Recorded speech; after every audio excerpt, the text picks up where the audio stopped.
స్వాగతం. ఈరోజు హైదరాబాద్కి రావడం అయితే జరిగింది. మనం ఎందుకంటే చాలా రోజుల తర్వాత హైదరాబాద్కి అనేది వచ్చినాము. అయితే ఫస్ట్ ఆఫ్ ఆల్ హైదరాబాద్లోకి అడుగుపెట్టిన తర్వాత మనకి నేను అనుకున్న వర్షంగా నేను ఏమనుకున్నానంటే అంబేద్కర్ విగ్రహం చూడాలనుకున్నాను. ఇక్కడనే మరి ఆగి ఇక్కడ మీకు చూపించడం అయితే జరుగుతుంది. భారీ ఎత్తున అయితే అంబేద్కర్ విగ్రహం అనేది కట్టినారు.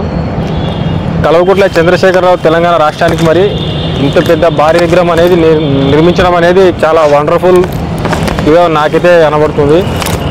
తెలంగాణ రాష్ట్రంలో మరి ఎక్కడా లేని విధంగా అంబేద్కర్ విగ్రహాన్ని మరి నిర్మించడం అంటే చాలా సంతోషంగా ఉంది. చూద్దాం. లోపలికి ఎంట్రీ అయితే లేదు, ఎందుకంటే లోపల కొంచెం వర్క్ జరగడం వలన ప్రజల్ని లోపలికి రాణిస్తలేరు.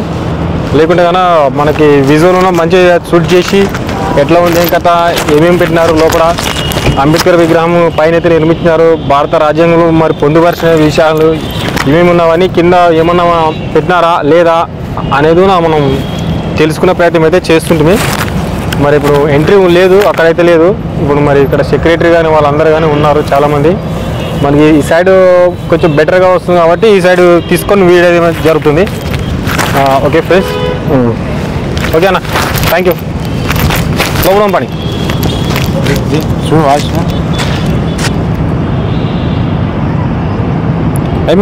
కల్వకుంట్ల చంద్రశేఖరరావు ఏదైనా బాగు చేసినట్టుకుంటే తెలంగాణ రాష్ట్రానికి మన అంబేద్కర్ విగ్రహమే కాబట్టి ఇప్పుడు మనకి లైటింగ్ అనేది తక్కువ అవడం వల్ల బొమ్మ సరిగా కొంచెం కనబడతలేదు. కాకపోతే కానీ ఇంత భారీ ఎత్తు విగ్రహం తెలంగాణలో నిర్మించడం అంటే చాలా వండర్ఫుల్గా ఉంది.